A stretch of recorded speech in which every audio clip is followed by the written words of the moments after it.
Welcome everybody, and as usual, first of all, thank you for keeping uploading your proposals. Just want to let you know that even in every single meeting, we are not deeping all the proposal and specific new proposals. We are working the rest of the week on your propositions. And find the right occasion to share with everybody as an example of what we are doing, of the work we are carrying on. But also we invite you to use the opportunity of Wednesday because we'll be available to get in touch with you individually to deep your work and give some specific indications. And we have noticed that this new meeting of the Wednesday, extra meeting of the Wednesday is working because we can happily seeing that some of you has developed the previous proposals according to our discussion, our suggestions. And so thanks to this, today also we are able to share some of your proposals that we think have been worked and it's ready in the frame of the workshop to be presented as something that achieve something we are challenging in this workshop itself. So keep on uploading your proposal, keep on working, and we'll share soon with everybody your work. So today the meeting is scheduled like this. The title is Revolution Starts from Confinement, an hypothesis of political theater. We would like to start, me and Anadora, with excursus of our work in political theater, of our experience in civil commitment theater, and about what kind of civil commitment theater, political theater we have developed, starting from our work, our research. We'll try to share with you some example. I just kindly ask to everybody, when we share the screen, if you notice that it's not working because it's buffering and going image after image, losing frame, just tell us, just open the mic and tell us, because we can stop, share the screen, and we can share the material directly with a link in the Google Drive folder. I think it's pointless to see video not with the right rhythm, and so it's better to maybe stop and postpone this example to during your week, but we'll try anyway. So as you noticed in the manifesto, that's we are happy is inviting and hosting all your comments, thoughts added, also provocations. Enrico is questioning some specific terms, but of course it's the task of Enrico to question every single word, to open new discussions. There's one sentence in particular, when is theater political for us? When it's able to express the social reality it represents, the global issues and problems declined in the multiplicity of visions, cultures, languages, depicting the complexity of the present reality. And actually we are living in a very complex present reality at a global level. So I will speak and then Anadora can enter in the speech to be more effective and brief. In our theater, we have always want to join and combine aesthetic and ethic. So even when we talk about an utopian place, for example, this born from the relationship between a human being, between artists, that's allow this space to exist, not in the reality, but to exist anyway. This utopian space, this good place when it's possible still to create, to question themes, to search, is a space in which can act aesthetically to our proposals, to our artistic backgrounds, and ethically with some commitments, not only in specific themes, but a commitment in keeping on creating in a difficult era like this, for example. So we are convinced that if somehow we express beauty, poetry, this is an aspect that can contribute to change something in the reality. Beauty like functional to something good, to something right, to something truth. So how arts can intervene in the reality? Enrico in Beyond Borders projects one time was saying that maybe we cannot do the revolution as artists, but we can plant the seeds. We can let the seeds of revolution grow in other people, in new generation. And these examples of the seeds, it's very important for us and came back in our work, especially when we've been working at the performance Desaparecidos 43, about the missing 43 students in Mexico, because one of the slogan was that all the collective protest and the activists were spreading through the net was they wanted to bury us, but they didn't know that we were seeds. So we will reborn from the earth, even if you have buried us. So we started also from this slogan. We shared directly these slogans also with the audience, giving some flower during the performance. But I will come back to Desaparecidos very soon. When we start, we can say we start to enter in a sort of political theater from our theater. It was when we have approached the work at the performance Made in Ilva.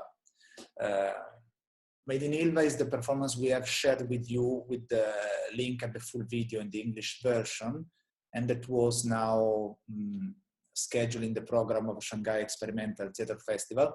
But the Chinese platform was not working, was impossible to see the video.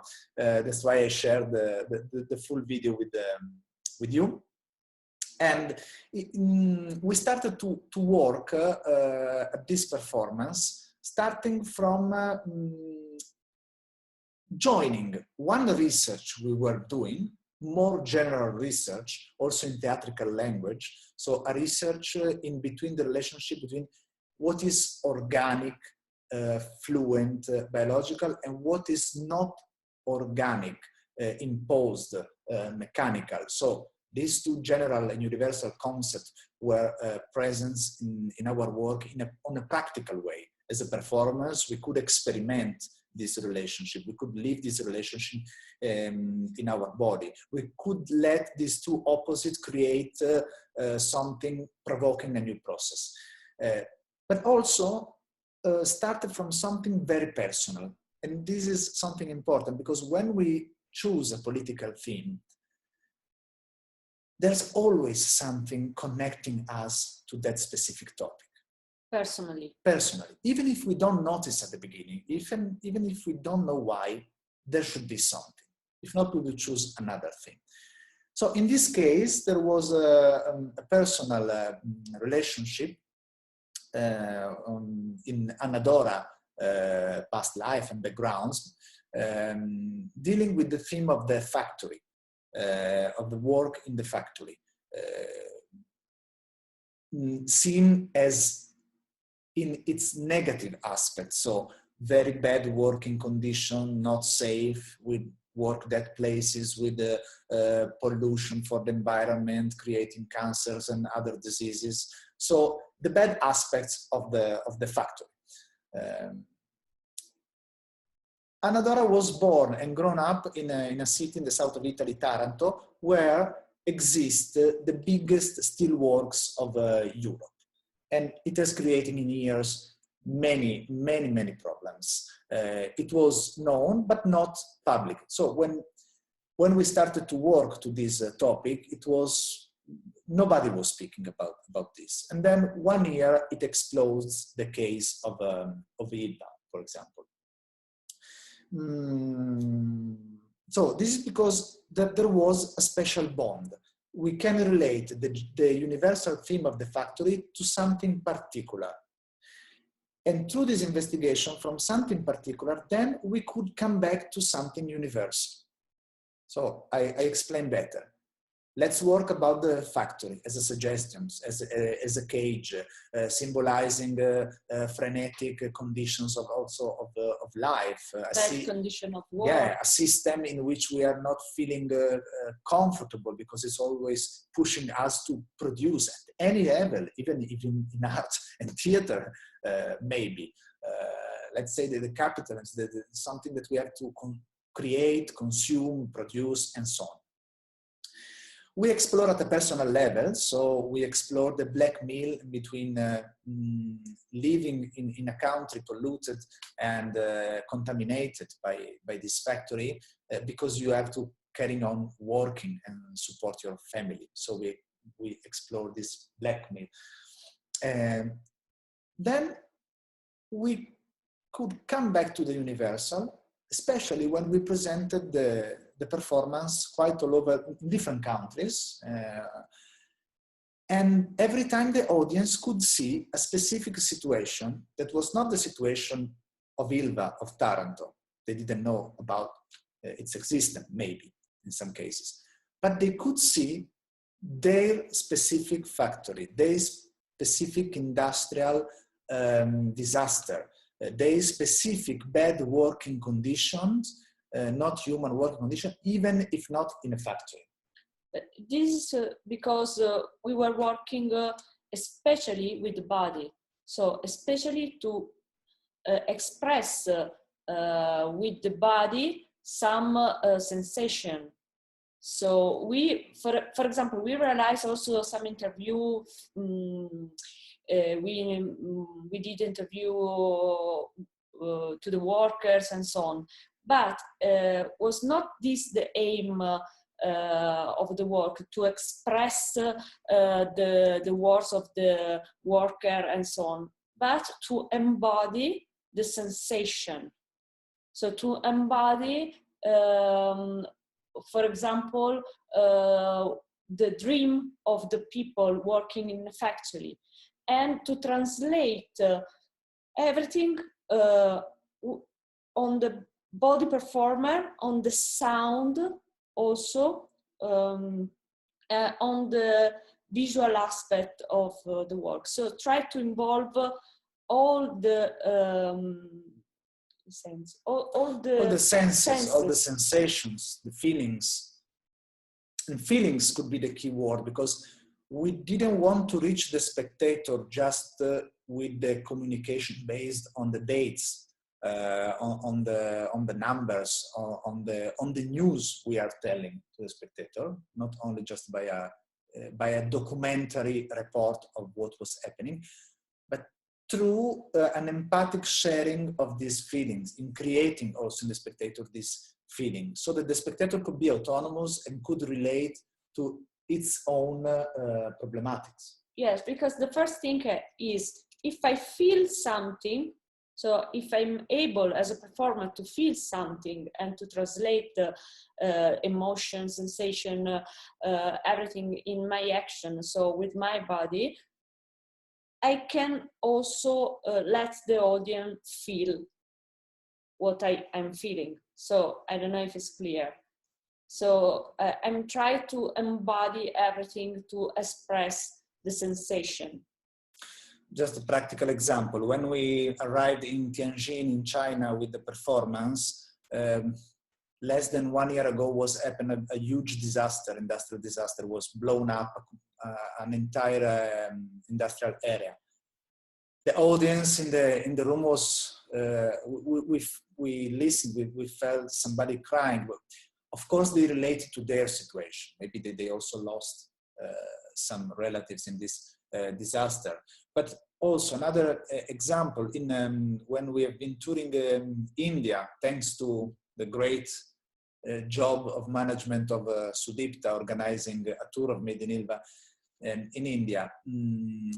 The workers of what we can call the Silicon Valley of India, in Bangalore, working hours and hours at the computer separated by screen, they felt in the same situation, even if they were not working in a factory, for example.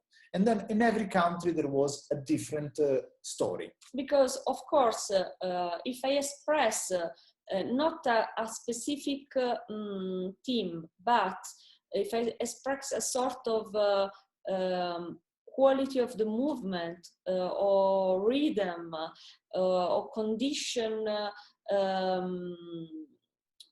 of the body, of course it's something that is universal.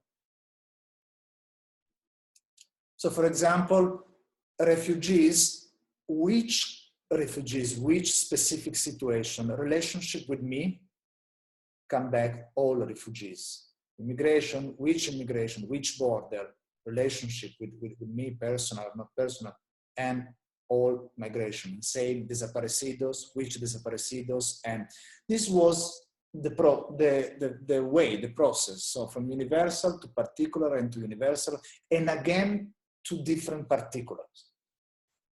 We can just try to show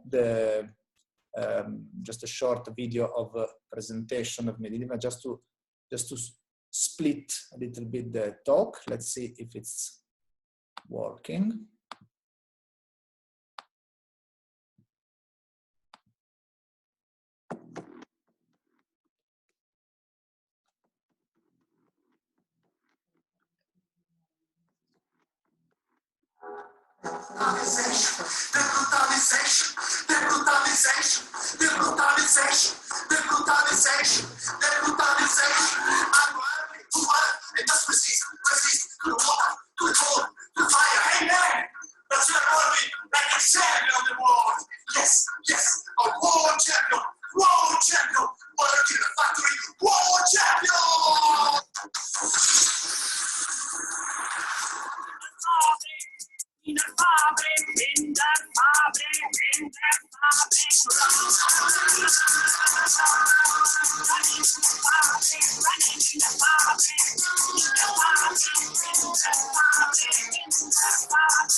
Okay, was working the video or was going to? Okay. We just showed this video to emphasize some examples, some keywords that were essential for us in this approaching this kind of work. Body, so everything was passing through the body. I've never worked in a factory. I felt I couldn't relieve, absorb, express what the workers were telling me. They had a completely different life from my life.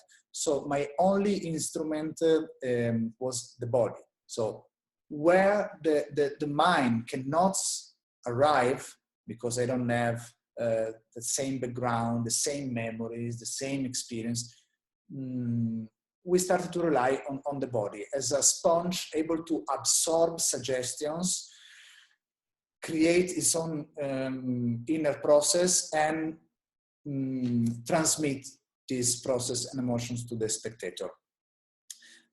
Rhythm was another essential element.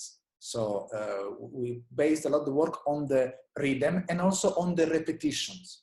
So the repetition allows us to discover something that is not organic for us, to repeat action, repeat the same action for the whole day. So repetition is a dynamic present in the work. I say all this because personally it happened this.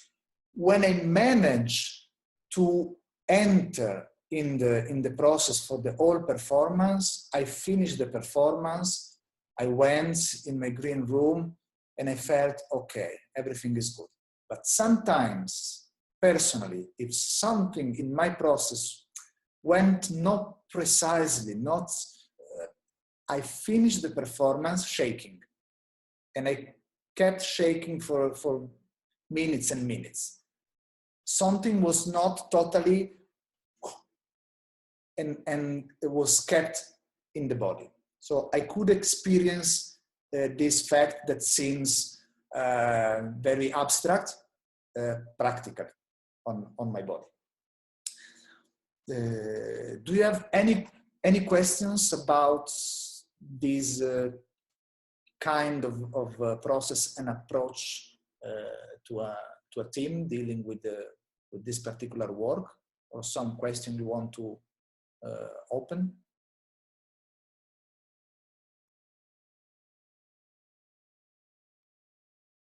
Sandra? Yeah. Yes, I would like to ask something. Okay. No, go Francesca and then Sandra, no problem. See, okay.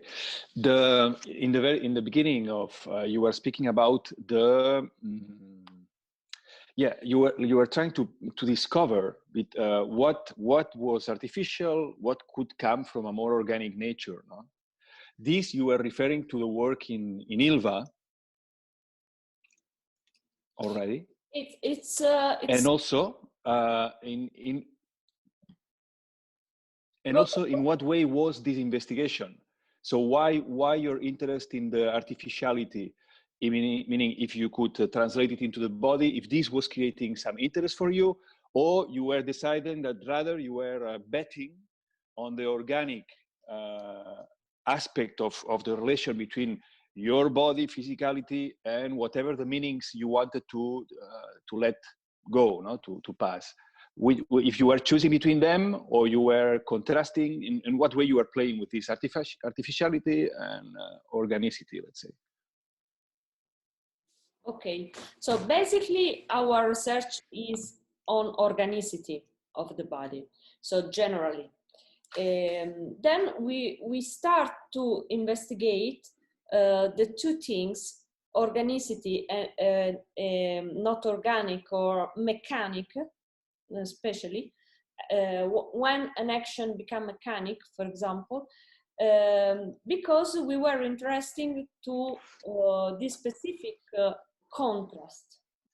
So the two things, how the two things can communicate, how we can create the contrast.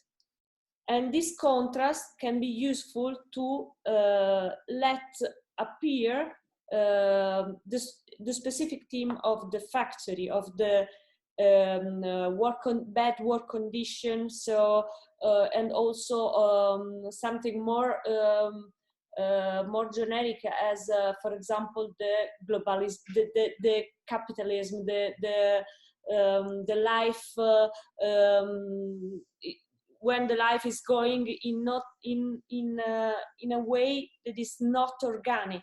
So the rhythm of the daily life or the condition of work, all these aspects. So we were very interested in this because for us the work on the actor work is something that should be very organic and related with the organicity of the body, of the expression. But what there is outside is the opposite.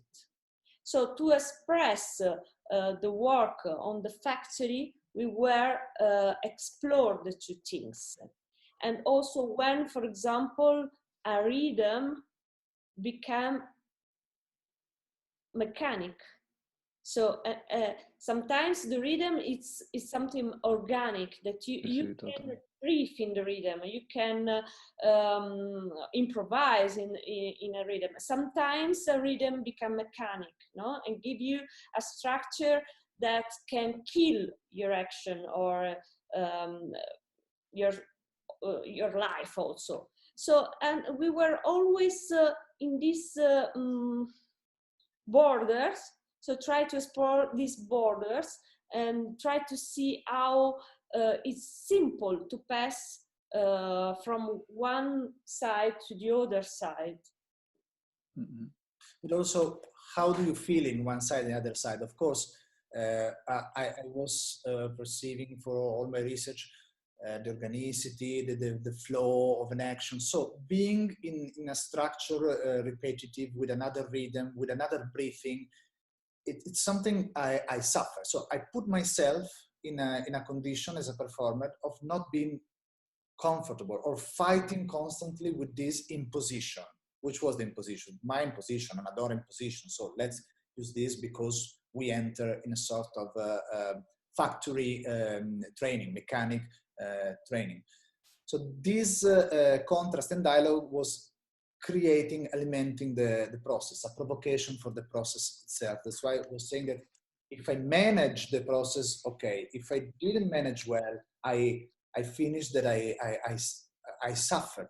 It stayed on me, this contrast. But there's something interesting in what you're asking, Francesca, that connects me to a paradox, which is a Taylorism, when we were approaching to this work. So Taylor was saying, let's find the best way to do one act at the maximum effective way with less effort. And theater is exactly the opposite. So let's put the maximum of the effort, even if it's not needed, from one small gestures. So these two things were completely opposite in, we can say that the actor is, the work of the performer is anti-Taylorism, because we have to put the maximum of our energy to obtain something to waste energy. Yeah, to waste energy to obtain the same thing that another person could do, like simply like this. But in this we put the all of your energy. So yeah, we were playing with these dynamics even a little bit before of approaching the theme of factory. That's why we were able to invite in the work a theme, a suggestion such as the one of the factory. Mm. Sorry, just to clarify for me, you mentioned this. I don't catch this reference. You say Taylorism. Taylor as a tailor, sastra. No. The economist thinker vale. that went to the factory to say, okay, let's find the minimum effort to accomplish maximum. Yeah. Okay. Yeah. I don't know. Thank you. Sandra? Yeah. So yeah, I'm thinking a lot about this and how it relates. Like in the past, I did agricultural work, and so absolutely it was Taylorism. If you have to pick carrots for 3 weeks, very quickly, you must find the minimum effort, the most efficient movement in the body. Otherwise, you make terrible physical problems. And I can still do the actions of picking the carrots or sorting the potatoes on the band on the organic farm. These things is very clear. So what I'm interested in is, when you were creating this process, did you actually recall something in your own body when you had to repeat a physical movement like this all the time in order to exaggerate it? Or did you create a factory on the stage with the set or the stage dynamics so that you could make this physical thing more clear?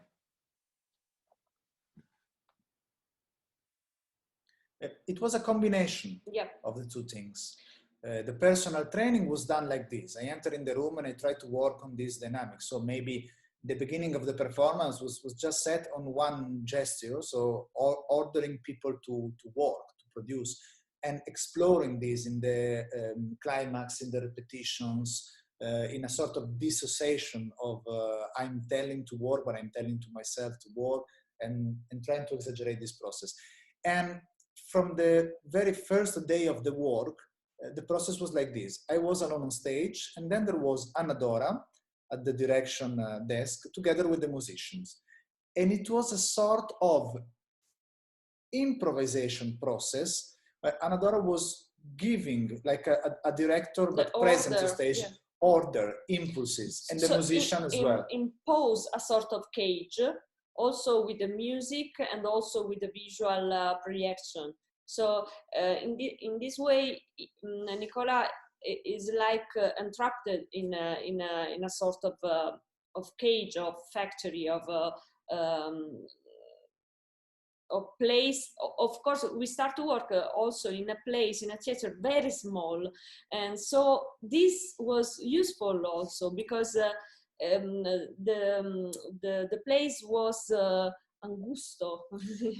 Yeah, it was like a cage, narrow, small, and the projection and the music. So everything was in that direction, to push in this direction and to provoke, of course, a reaction. But also, as you were asking, Sandra, since the place was so small, the stage was not enough. So we had to use also the hall, because there was just a thin small step. And so the audience was placed just at the two sides of a sort of metal slab, long metal slab, representing a sort of factory chain. So it was always based also on the proximity of the audience that could almost touch the actor passing near the seat, so that the audience, as you say, is in the factory with the performer, with the worker, is stimulated by the same order and provocation of Anna-Dora and of the musician.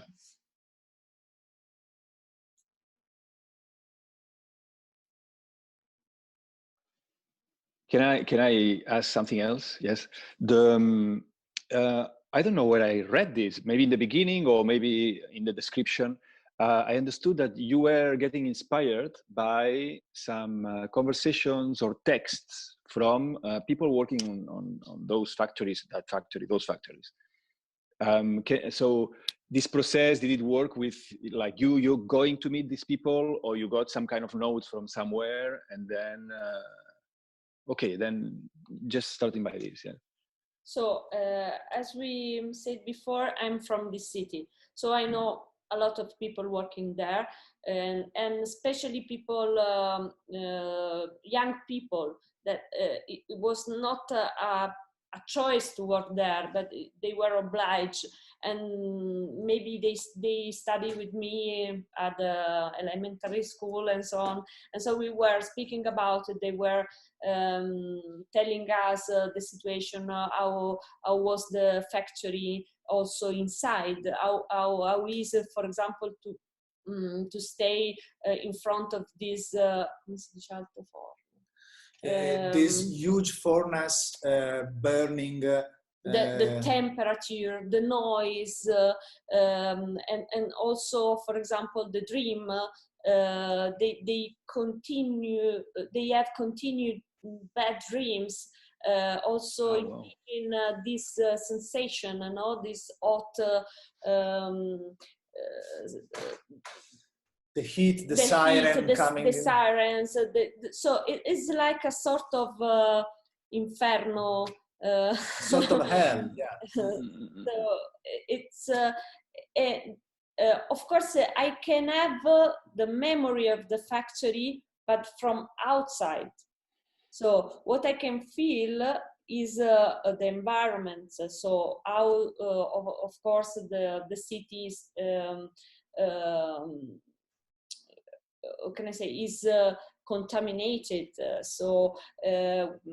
In my family, there were people working there, but also people with cancer because of that factories. So there is this relation that is from outside to inside and vice versa, no? With the story of the people working there. But your question is very good because it opens to another question. So how much I want to rely on the interview or testimony that I collect, because there's a kind of theater completely based on the interview collected. So they literally quote and interpretate that testimonies to the audience. So in our case, we wanted that testimony to provoke something in us, but we rely more on our reaction, on suggestion, images that we can share with the musicians and so on. So this is a question maybe you can pose to yourself when you approach to a work with a political or social theme. How much I want to collect if I do some interview and use my dramaturgy will be that interviews, that collection of interviews.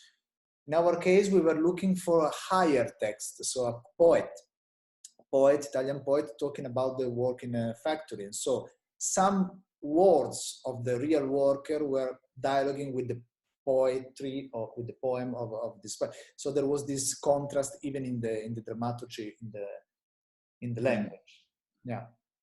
But also we can see this in the choice that you make of how to relate to the materials. Actually, it goes to another plane. Clearly, it's not documental. The word Ilva appear only in the beginning and in the end. It's like a signature, for example. But if you don't know, you can see I don't know, any factory, this was a little bit the choice. And we wanted to use this example because is how I approach to a specific theme.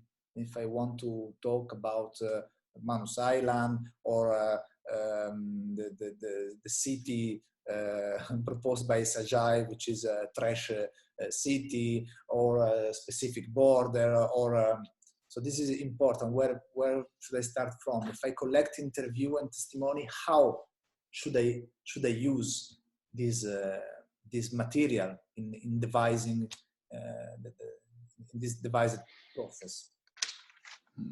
Thank you. Yeah, we can, thanks to this question, I think we can skip directly to some point, to some question that these examples can open. And then if we have time, we go to the example of Desaparecidos 43. So to clarify, how also your action can have a specific direction.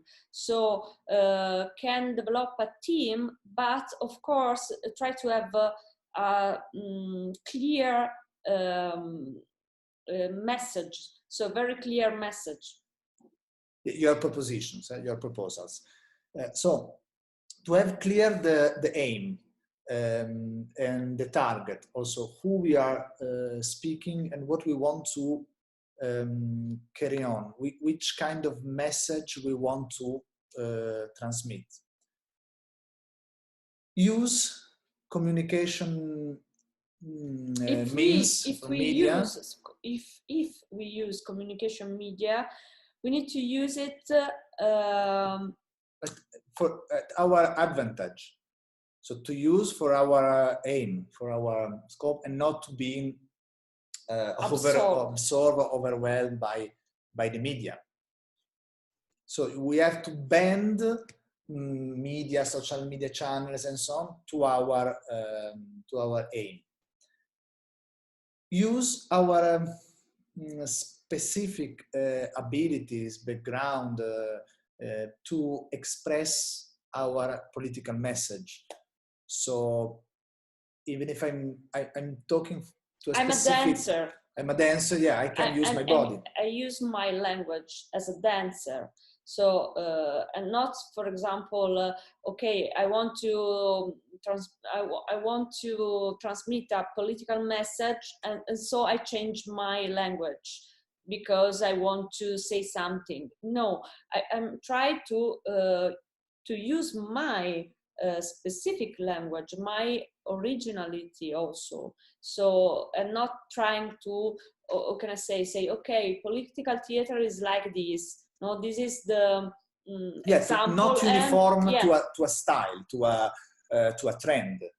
So political theaters have to have a mic and stand in front of the mic and talk. I have to realize the interview. I have to do this. No, I use my specific language, my ability, everything I want to use in the direction to be effective, to be, yeah. And we say this because we have experienced these difficulties. If every theme is different, so if in Made in Ilva we reach a sort of integration, organic integration in between movement, rhythm, words connected to the movement, when personally approached to Desaparecido 43, I noticed that I split completely. So, and develop action only and pure physical, so physical. And when I had to have a speech with a text, I faced a lot of difficulties. I found myself standing in front of a mic with some images and with audience. So I split it in two completely directions, and I had to fight a lot to find the integration. And I had the experience of Made in Ilva done before. So this is important to say, because every time we open a different, we face a different universe opened by the theme we are selected. And also, this to connect also the work on the request that we did to you, and also specific training. So if I'm working on Made in Ilva, of course I have a specific training for this performance to be inside the process. If I work on another project, of course I need, for example, another kind of training to be in that process of work. So, for example, looking at your proposal, it is clear that somebody has a work, an everyday work, so is a base that can be useful to decline in different ways, and so in different projects. So using the training for different projects and changing also the training. And there is somebody else that doesn't have this kind of approach. And for example, in this moment, is in this moment of the pandemic, so to be in a room and without possibility to go out or something like this, it's is it in a sort of a process of research of something like this. So research something that can be a practice, an everyday practice. And for this purpose also is useful, this last point, to not limitate our work to ourselves, but to try to extend the process we are facing, the theme, and find the occasion of involvement of other artists and performers and people. This will help to contaminate a little bit the language we are choosing for that, to investigate that theme, but also to digest better the theme, to see other approaches, more emotional, less emotional. So they can give us different perspective. this happened in Desaparecido 43, that since the very beginning was open to other performers, especially from Mexico, because we were the only one who had the opportunity to give them the word. They couldn't work on some topic like this in Mexico. Nobody, neither professional company will get, not only will get funding, they will be obstaculated by the government. So we decided in Italy to structure not just a global action, an happening, a flash mob, but a performance that could last in years, that could be represented in years. And we invited some Mexican dancers, especially in the process. And this was generating this contamination, this sort of performative open forum in which other artists could express their emotion that they were blocked when the fact of the 43 missing students in Ayotzinapa was happening. But the important things also in this example is why we decide to speak about this specific episode. So was not something, okay, I'm interested in and I speak about this. No, it was because we have a relation with the Mexican students from many years ago.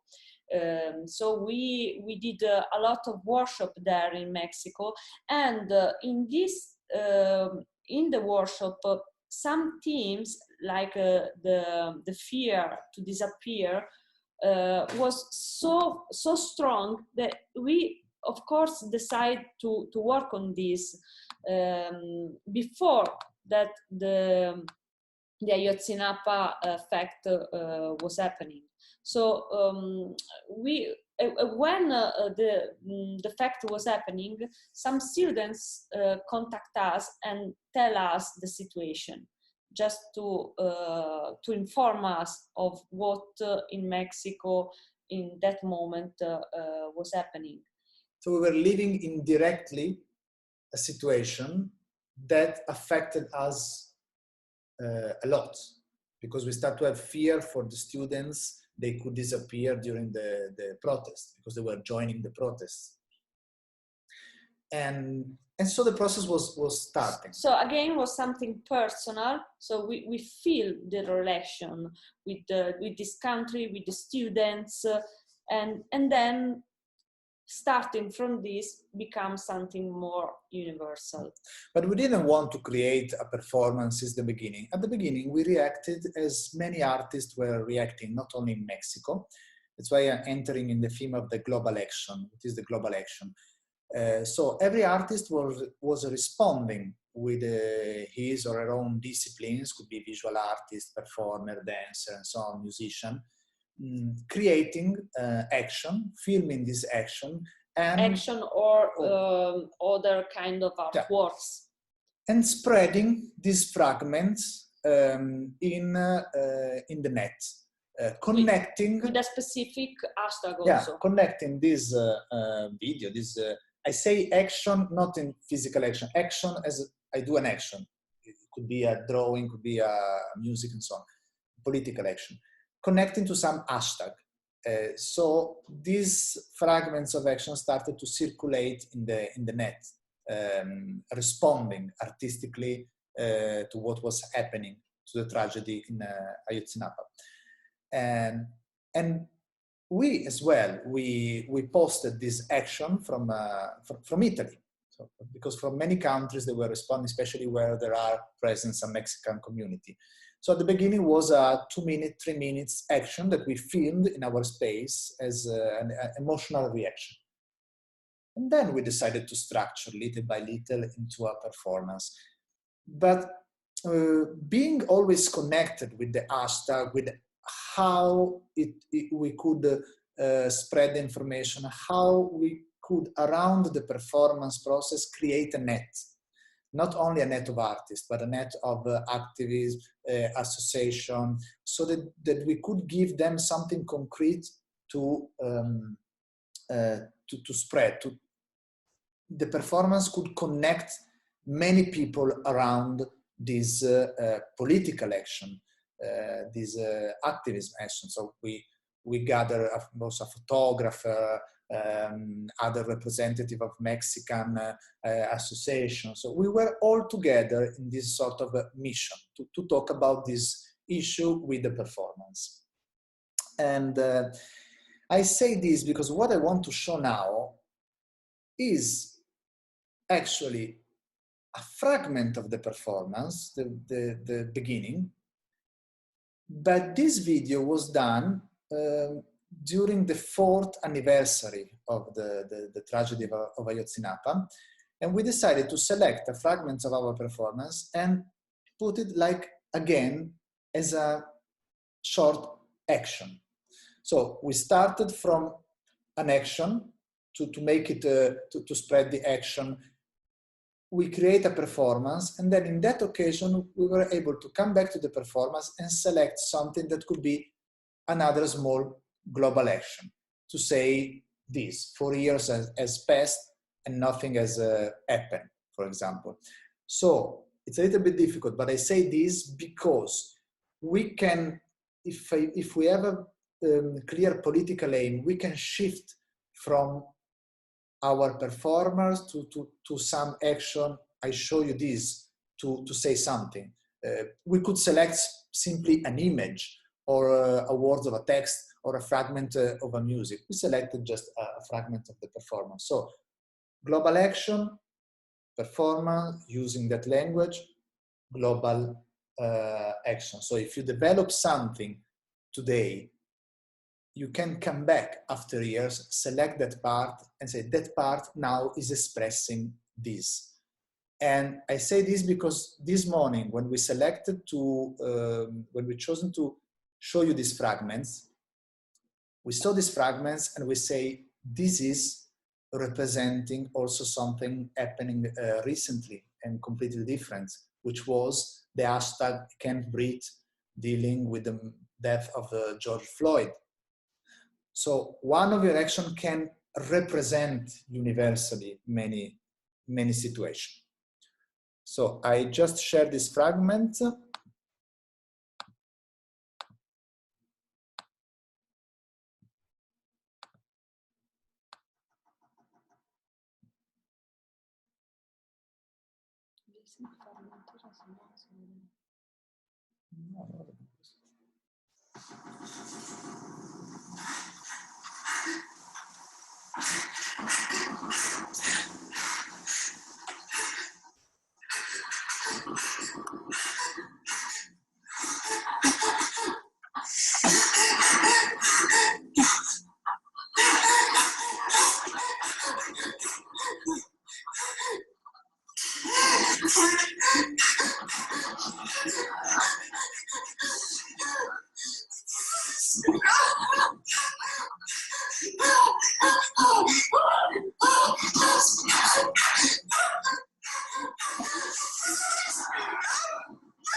Okay, hope you could see properly the video.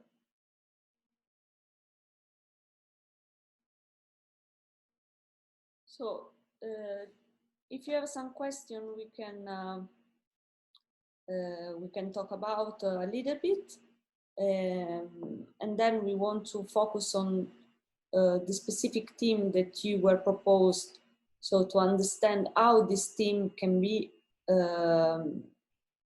personal, also personal and of course universal at the same time. Yeah, we leave some space for any question.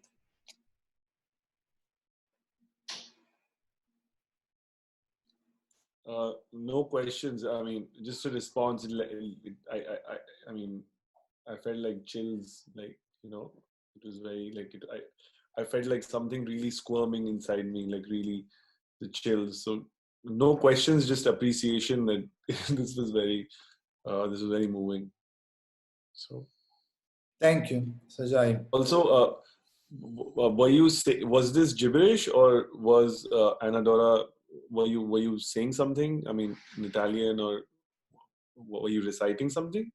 Yeah, is basically we were saying I can't breathe, and then Okay. my voice is like like a scream, but choked in the ground. So it's so I can. Okay. So it's like my voice. It's unuseful if I'm shouting because I'm oppressed.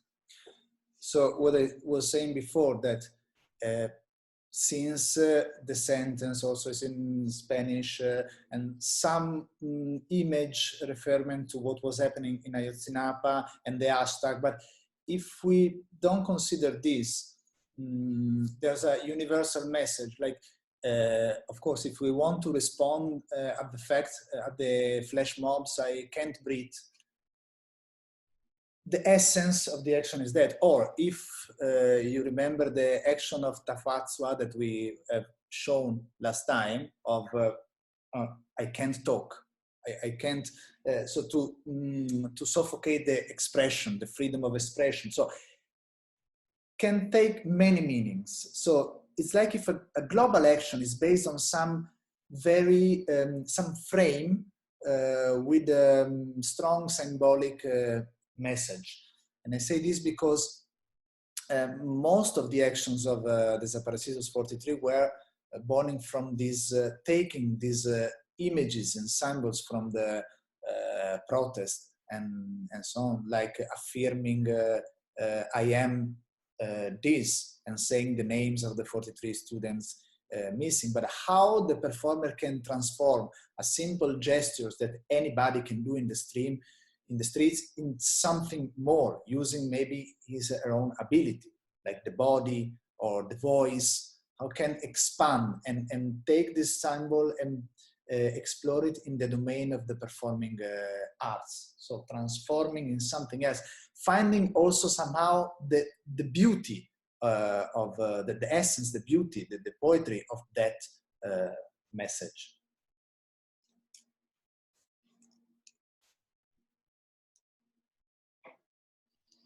Okay, so we want to now with you understand better, for example, how can be your focus on, so how you can absorb everything in something that is the essence of what you want to express. So for example, if there are more people proposing the theme of migration, so how this theme can be something very related with you, so how is touching you individually, and which is, for example, the specific aspect that you want to unlight, so you want to speak about. So for who was proposing this theme, for example? So why propose this theme, and why is related with you, and what you want to say, and how your action can be the expression of this. Sandra, you want to? I'm just thinking about the physicality of migration at the moment, and in a way, like for me personally, obviously, I'm a kind of permanent migrant. I'd left my home country in the middle of 1997, and in a way I have a very comfortable existence, but I think also that, of course, there are physical disadvantages that play out in life by not actually being a person who lives in who's originally from the country that I'm living in now. And I just had this image that came in my mind now as something that I saw when I was on the train going between it's on the Côte d'Azur, and it's the train that goes between Italy and France. There's just a regional train that crosses the border. And when I was there, we were waiting to leave the station for a long, long time. This train was overdue to leave. And I thought, why are we not leaving? People were looking out, you know, why not? And actually it was like a kind of a trap, I think. They were waiting for one guy who was on the platform. He was from North Africa, I think. He had a big blue suitcase. They waited until he got on the train, and then all of the border guards swarmed him and arrested him, handcuffed him and put his hands behind his back and cuffed him and carried his suitcase and moved him from the door he got on to the next door on the train. So also it was like a public humiliation in front of a whole lot of people. And in the moment I was observing this, I thought, oh, I wanted to take a photograph of his hands handcuffed, but at the same time I felt like I would be violating him. So I didn't. So I was just an observer.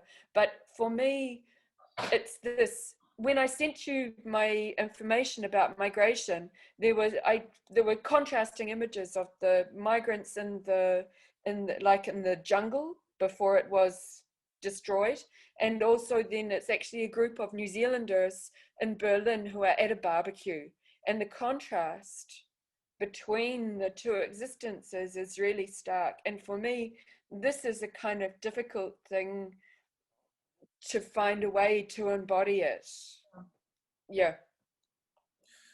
That's why I think it's a good way, Sandra, to, as I was saying, to split, to also to work by fragments. If you have a clear fragment, it could be that image that you couldn't take. Yeah. You can take that image now. You can start from that image, for example, and then you can find the connection. I mean, the action you were proposing is very connected with there's already something personal as your text. It's also expressing through a text a condition you are feeling, and you have already transposed it with some light, with some prop. But if you want to dig more this specific theme, even with the fragments of a few seconds, of a few minutes, yeah, I think it can be a good way to explore for the next time, to achieve these fragments. Yeah. But would be nice at this time, because we were we were finished our process of workshop. If each one of you can choose specifically something, because for example, in your case, Sandra, in your proposal there is a theme and it's clear. Then you propose also this theme, the migration theme, and then of course you were working also on the something more related with ecological aspect and so on. So everything, of course, is a suggestion. Everything can be developed. But now, if I choose something, I can go through this direction, and I can try to combine all the things that we have done. So the technique. So thinking about which is my training to do this, or the confession, how can be useful for building this, and then what is the action that I propose, and how is the message, so what I want to say, and how this is combined to my reflection about political theater. So I don't know if it's clear. Exactly. She said something that we wanted to express today, that all the tasks we were giving to you is not just to create a sort of gallery of you, like confession. So I make a very polished confession. It's a product, or self-presentation of my training, my proposition of action. All these are different approaches that can be embraced all together when you want to, I go straight to the point. And the confession was functional because it helped me to. So some of you, like Martina, was choosing the confession as a key to enter in the election. So we can say that the confession is coinciding with what she wants to say, but for someone else is more the proposals of action. Should be the personal aspect. Why I'm related with this is my personal aspect. Is as you said now, Sandra, it's a perfect confession, no? So I remember this image I'm and it's something that remains in myself, it's something that disturbs me, it's something that provokes something in me. So it's the motivation. So it is very important, because I cannot speak about something if I don't have the motivation. So in the political, but also in artistic way, generally, I cannot do something if I don't have the motivation. Yeah, when I wrote about it at the time because that was the best, most respectful way I could record it. But also that was the position of me was as a person who was free to cross the border, and this other person who was not.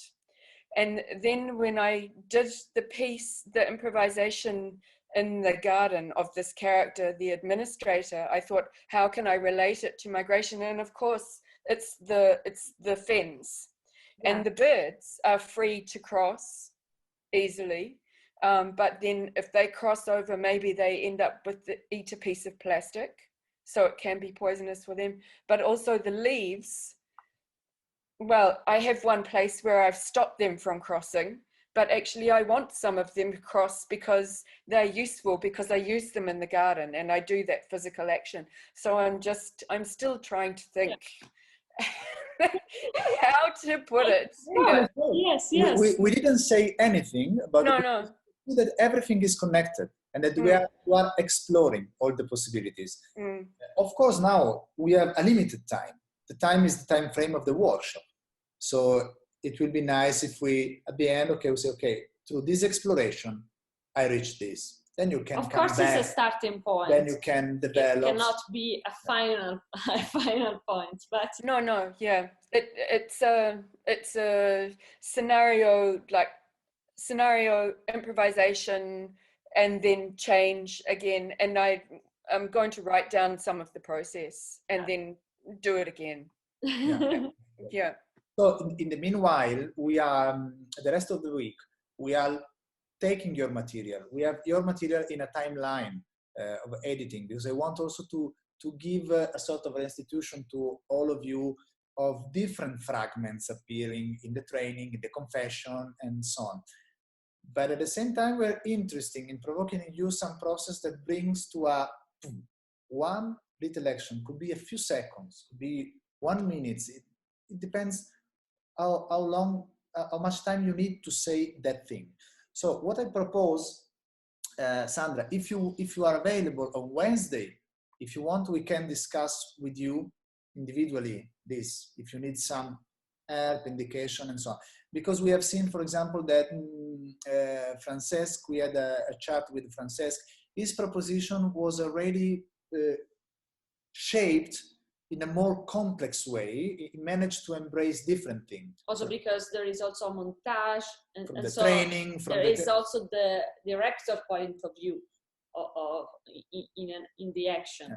But he was working on some suggestion given by Anadora, so he managed to improve its materials, and we would like to show today his proposition, because it's quite complete. Or we have been showing the proposition of Mustari that has already some concept she's developing. So it would be great if we can chat together on Wednesday. And Benedetta, if you are available as well on Wednesday, because we are exploring your action. We have selected one fragments, but we would like to talk with you, because we have seen where you need to dig, where you need to work, and then it will be nice to give a sort of restitution of all the action. So, and also Sajai and Tafatwa, if you have the possibility to connect, so then we can speak individually to everybody and try to finalize the work. Okay, I will leave some further question for the end, because I don't want to steal time to Enrico's speech, and I will finish our intervention and break, showing the proposition of Francesc.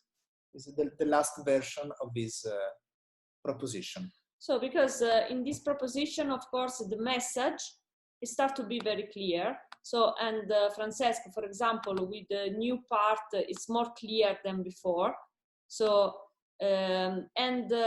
also it starts to emerge the theme that you were proposing. So the one of the mass communication, the power of the mass communication, of the fake news, and so on. Yeah, we try to share now. Please, if there's something not going on, just do some sign.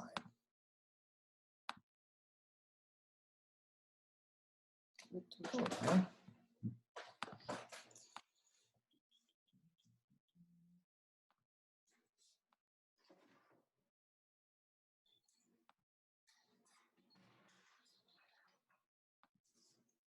Wait a minute, I have some technical.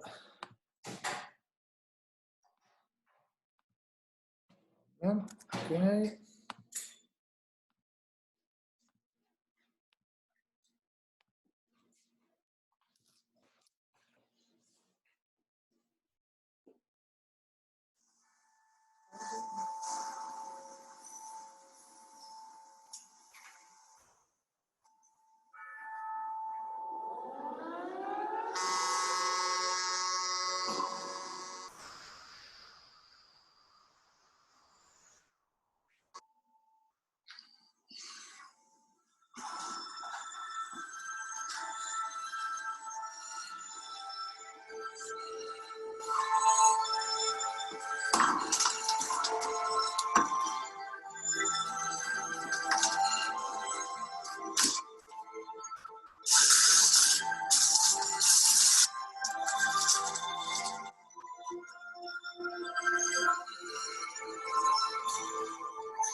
the eyes of fire, the nostrils of air, the mouth of water, the beard of earth, the eyes of fire, the nostrils of air, the mouth of water, the beard of earth, the eyes of fire, the nostrils of air, the mouth of water, the beard of earth, the eyes of fire, the nostrils of air, the mouth of water, the beard of earth, the eyes of fire, the nostrils of air, the mouth of water, the beard of earth, the eyes of fire, the nostrils of air, the mouth of water, the beard of earth, the eyes of fire, the nostrils of air,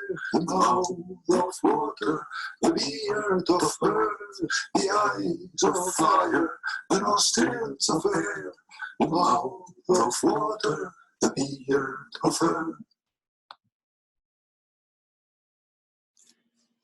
Thank Thank you. you. Thank you, Francesc. I hope you could see the video properly. In another case, I invite you to see the material properly is in the folder of Francesc. But I'm curious to ask you something. So, not you, Francesc, but the other people. Which is, for you, in your opinion, the central part of the action of the video? So the essential part. The essential part. So what is the one in which the message is more effective to you? Yeah. Tafazzo. That moment when he was playing with the cell phones, the moment that he was by the in the kitchen, and he had about 5-6 cell phones, and he was picking one, trying to, there was just something about, the idea of being controlled by the messages or the information that is coming from social media and the like. Yeah. But then even that other moment when he goes to the sofa and he's sort of like newspapers are raining on him. There's just something about, sort of like being drowned in news, or being drowned in newspapers, or being lost in the sort of like the circus of the newspapers and mass media and all those things. Yeah. Thank you. Yeah. For me, yes. For me, the climax. I mean, yes. Continuing from what he was saying, the climax was the Black Friday. Because that is like he was already full of all that, and then this Black Friday comes and say I can't take it anymore. So that for me was the strongest one. Thank you, Benedetta. Other different moments, Sandra. I really like the contrast between the just tearing, being able to select one piece of news at the beginning, but then the contrast with this image of being covered in news, but also then going to being outside in this corridor, the land corridor, but still not being able to escape in some way. So, yeah.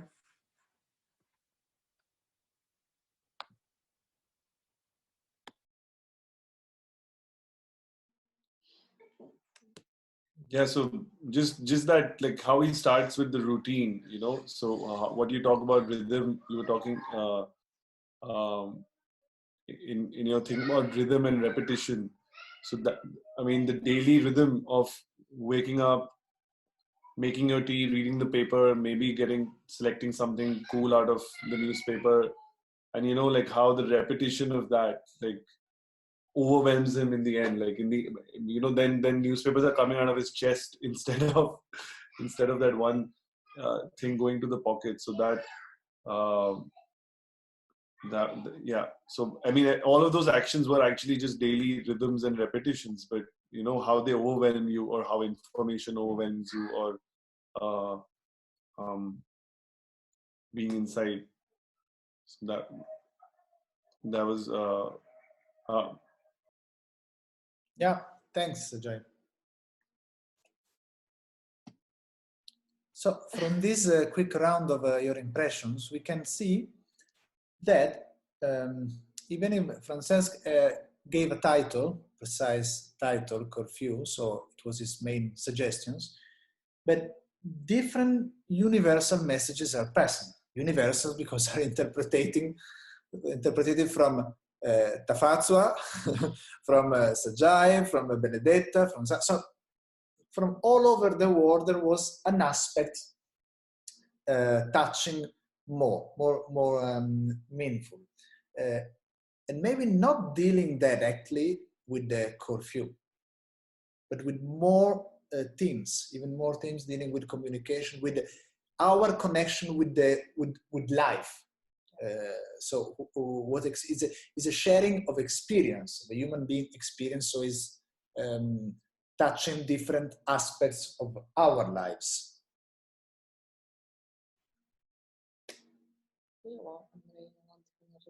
Yeah. So if Francesc, you want to say something or no?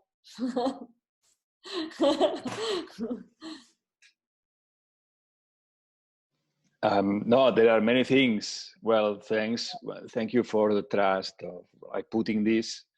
It's a draft, and actually this last version, where I was taking some of your suggestions, which, okay, here is not the place maybe to speak about this. I don't know if we'll have the occasion, but surely it's like a first approach to what you are proposing. So it opens interesting also places maybe to discover, like how maybe the camera, take it out of the staticity. So maybe it's like how it can be not static. So I asked someone to help me in this case. But also, Francesc, in my opinion, what you did, the new things are more related with your language. So your specific language as actor. So what you show us in the training, in the other things, so using the song, using a way of moving in the room. So and not only, how can I say, another language that is I mean cinema language or something like this. Narrative. Yeah. So we want to say it's that more contaminated with your specific language. There's a natural process. When we experiment another mean, we are curious as human beings. So we also have the tendency to accept the new discoveries we can do to the new mean and explore that part. So in this second step of the work, it's interesting for us because you keep the experimentation of something new. But then you manage to recall your specificity, your specific work. So the part in the middle that is more performative, in our opinion, with the news, with the lays of the news and your action, the action is more developed. So for me, I can say that the core is that physical action with the newspaper appearing. And it's interesting because then also when you pass now to the other language, because the second part, as soon as you go out, it's very cinematic. It's very cinematic. It's more cinema language, choosing location, choosing angle.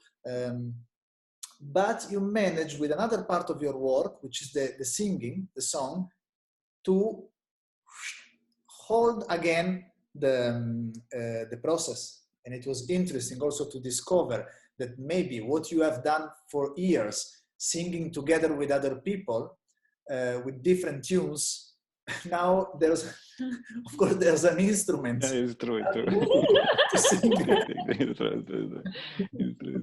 So maybe you thought, why I spent many years singing 7 people in the room, I can just record 6 or 7 times and decide if I'm good or bad in singing.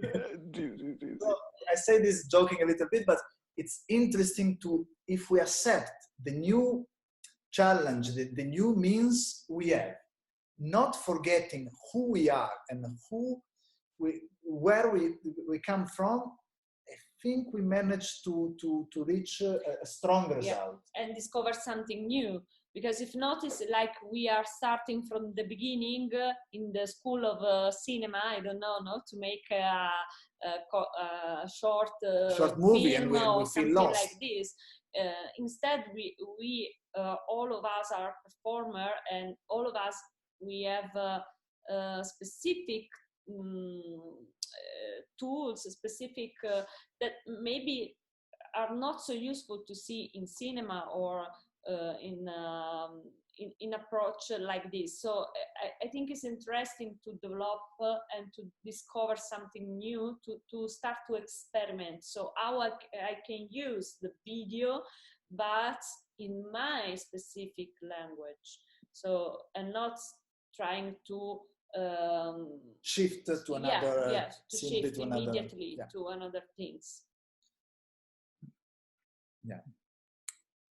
So I want now to give the word to Enrico for his speech contextualizing the theme of today. We were discussing with Enrico yesterday, and also he preferred to speak at the end because he can also invite in his speech some of the suggestions developed today. Maybe there could be time for other questions, discussion questions at the end. Yeah. Enrico, up to you.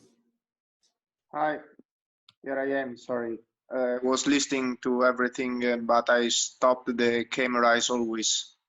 Still the problem with no internet connection at home. I try to be brief, especially because maybe what I say today could also be continued in the next session. So I to connect with your previous example of Mate Ilva. Actually, I agree completely with what you have said, and also it was interesting, as I wrote in the chat, but you may not have noticed immediately, that the belief that one could create an emotion to the audience only if this emotion is also not felt by the actor or the performer. I wrote that this is also an old theory which starts from Plato, the Ion. There is one of this dialogue between Socrates and this actor Ion, and he precisely says this, that he cannot make the audience to fear or to get involved in something if he is not involved and feared by what he is representing. And I'm not saying this only as a side note, but that because I wanted to make a bridge between what I've tried to say in the previous meeting and the meeting of today. Because I think that the metaphor of the contagion that is spread by theater can be connected with the problem of a revolution, and I try to explain why in what follows. But before addressing this problem, I wanted to make a general, this time brief, a general consideration about what we mean with a revolution and what how morality and other areas of our life are connected with revolution. The easiest definition, which of course it is trivial, but we should start from what seems sound, even if it is trivial, is that a revolution is a great change in a life either of an individual or in a community or in a group. So in this sense, this definition of revolution is so simple that it can adapt to not only to the political sphere, but to any change of importance. This is also important for what follows. And I also say that this is not only related to the human sphere, because even nature, when the balance of nature is creating an important change, then this change could be represented as a revolution. So this is the simple definition. Of course, we have to be aware that all great changes are revolutions, in the sense that I might change many things in my life, for instance, or in the life of others, but this might not be necessarily a revolutionary act, in the sense that the key values or the key behavior that we use might still be left unchanged. So when I think about revolution, is to be more precise with this definition, not only a great change, but a great change in something essential, not just a great change in the general sphere. And I say this because then we have also the question of morality when we speak of a revolution, because I make two examples of two theories which we know and we practice, we are not aware, which is connected with behavior and morality. And one is the theory of moral duties. So in the sense that we do something and do something revolutionary because we ought to do so. So this is one, for instance, Kant's perspective of revolution. And then we have another theory which is spread, which is the theory about the natural right theory, which is connected with the duty, of course, because natural rights, the defense of natural rights such as life, the right of happiness or other things are also duties.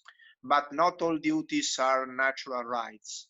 Natural rights have a distinct feature that they are not only, they should be done because it is rational, but also because it is natural, in the sense that no corrupted human beings will ever go against their own rights, while a human being could go against its own duty if, for instance, it finds more utility in transgressing a duty. So this is the only difference about the two.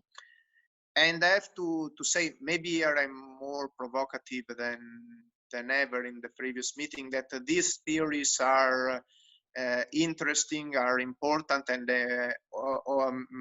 have something true, but in my opinion, they have a great weakness in this sense. One, the theory of the duty is that it is only linked to rationality, and rationality can also follow both the good and the evil. So I might say I want this which is useful for me but not for others, and so I can break the duty to support others. So rationality could also move to respect of duties and to the break of those duties. And the theory of natural law is or rights is problematic in the sense that it has a metaphysical foundation, because if you say that something is natural, then you say that this is always true and always right. And this is, of course, I do not have to dwell here a lot because it's a great topic and it can lead us astray from our focus. But to say that something is always right because it is natural can be also dangerous. But these are two weaknesses of the two theories. The other theory is that the other weakness about this theory is instead shared by both the natural right and the theory of the duties, and which, in my opinion, is what I try to instead present here today, is the absence of vision and desire. In this sense that if one only pursues rationally a revolution, since it does not really desire a revolution, eventually this revolution will get destroyed or blocked at a certain stage. While desire and vision, it is something that is active both when a revolution is at its beginning and when it is progressing and close to the end. So this is important, because that's the bridge which I want to make between the previous meeting and the present one, is when we spoke about the contagion metaphor and precisely the poetic vision of Artaud, the idea that you are